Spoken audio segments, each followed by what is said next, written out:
Dawn Butler has sparked outrage with a video about the so-called global majority. Watch this.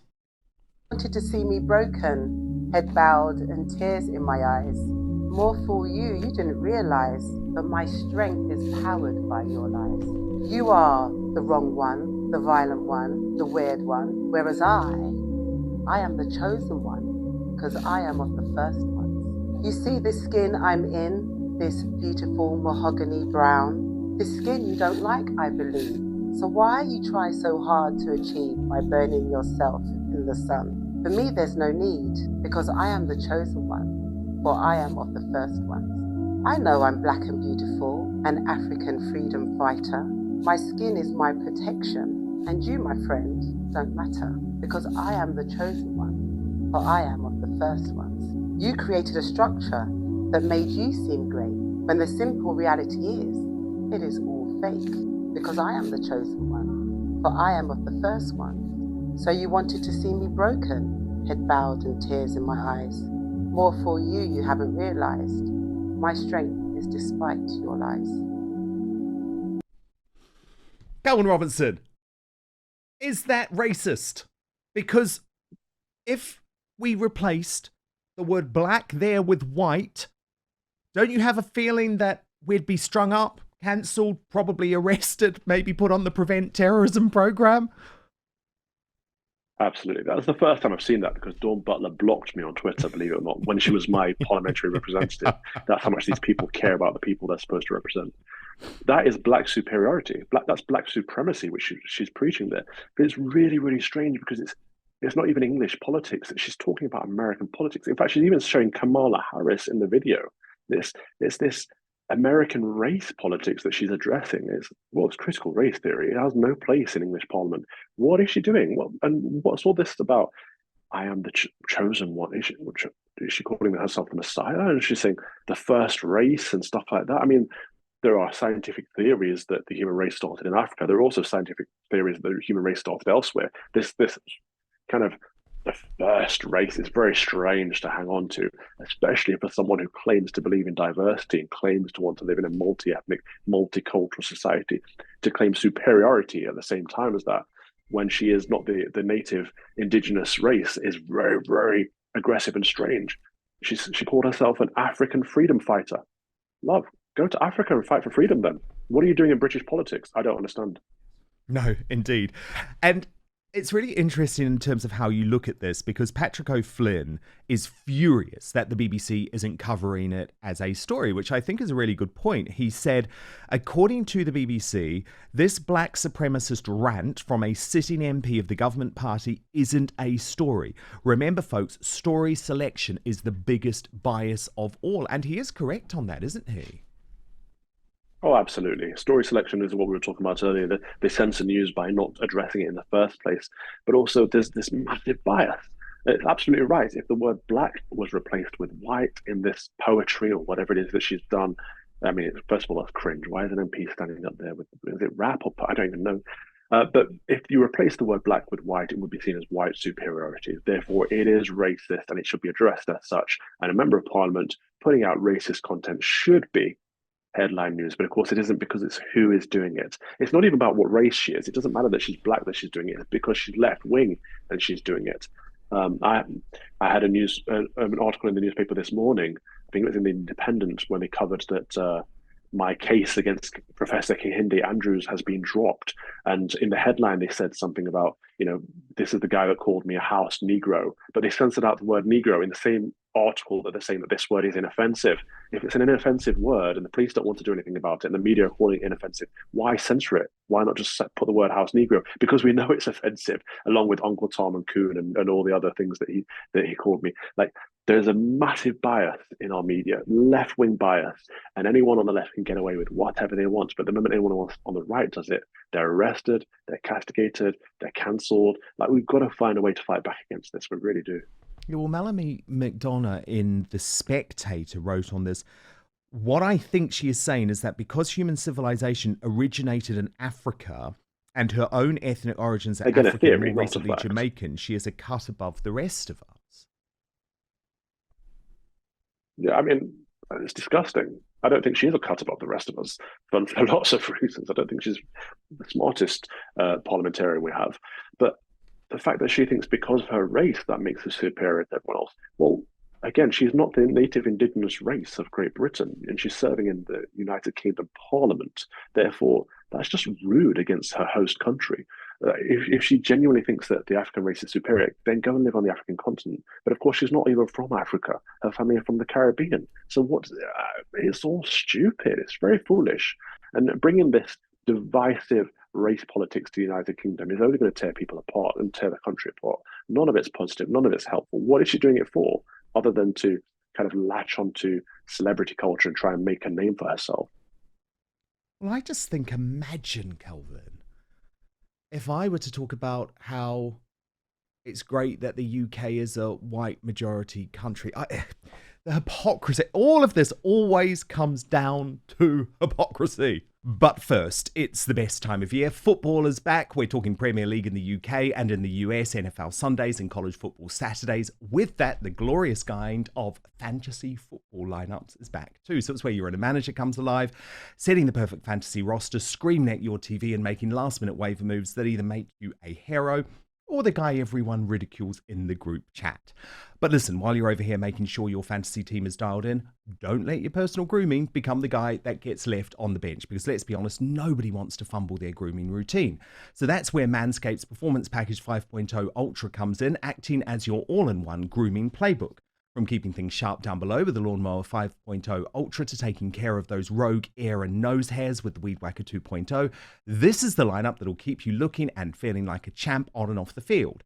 It will help you feel clean, confident, and ready to dominate your fantasy league. The Lawnmower 5.0 Ultra Groin and Body Hair Trimmer is the franchise player of your grooming roster with precise trimming capabilities. It's reliable, efficient, and gets the job done without fumbling. Whether it's for a date night, weekend tailgate, or just everyday grooming, this is the tool you want on your squad. And no one wants a surprise nose or ear hair making a guest appearance on game day, right? So look at this. The Weed Whacker 2.0 handles those details like a pro, keeping you neat and ready to go. No missed tackles in your grooming game. And 2 free gifts today. The Boxers 2.0 Midnight Bravo and the Shed 2.0 Toiletry Bag Premium Gear to ensure you're always ready for action, whether at home or on the road. So join the over 10 million men. I'm one of them who trust Manscaped, and get ready for kickoff by heading over to manscaped.com. All you need to do is use the code Outspoken, that's at checkout, and you'll get 20% off and free shipping. Trust me, you'll be drafting the real MVP of grooming this season. So 20% off and free shipping when you use the code Outspoken at www.manscaped.com. Stay on top of your grooming game and be ready for anything the season throws your way. It is hypocrisy, but it's even worse than that. I mean, if she thinks she's of some kind of superiority, she should be challenged on that. Okay, in what way are you superior? List the qualifications that you have that make you superior. And if she identifies her skin color as one, then she's out and out racist, and the media should cover that, and she should be sacked. But isn't the reality, Kelvin, that she is actually adding to racism? I mean, what I find so sad about things like Black History Month or Pride Month is that they used to be events that were all about, celebrating, everyone can be part of this. And I always felt they were relatively harmless. Actually, was never a big fan, but relatively harmless, a bit of virtue signaling. Now they have become something quite different, Calvin. It's about driving division. And I think what Dawn Butler doesn't realize is that a lot of folk who do not have a racist bone in her body find what she's doing deeply offensive. And I'm actually really interested in your point of view, Calvin, because of course you are half white. Yeah, no, it's true. I think we consider it from that perspective. You know, I'm half black, half white, half black Afro-Caribbean, half white English. I do not believe that half of me is superior to the other half. I don't believe half of me is inferior to the other half. I just think my skin color should be pretty much irrelevant. It hasn't really affected my abilities or my skills or my talents or the amount of knowledge I've been able to obtain or not obtain. It's not really affected my vocation or my previous careers or jobs. It's not affected my learning or my qualifications and my degrees that I've managed to achieve. It's not affected where I've got in life, or it's not held me back. And to sit there and suggest that all of it comes down to the way we look is just really superficial. It is divisive and it is racist, but I don't understand why. The problem I have with this Labour Party isn't she Dawn Butler's the same as our foreign secretary at the moment. It's like, what is it about these people that their very core, their very essence is an obsession with their melanin, the tan. She talks in her poem about, you people burn your skin to look like this. I look like this naturally. That's a kind of it. It's not even snobbery. It's just racism. There's nothing wrong with people who want Yeah. to get a tan. There's nothing with people that don't want to get a tan and sit under a parasol. Like, you should be able to look however you want to look, but also to some degree you're born that way, Do you and know? you cannot Yeah. change your skin color, so it shouldn't affect you. You shouldn't have pride in it, but you shouldn't have shame in it either.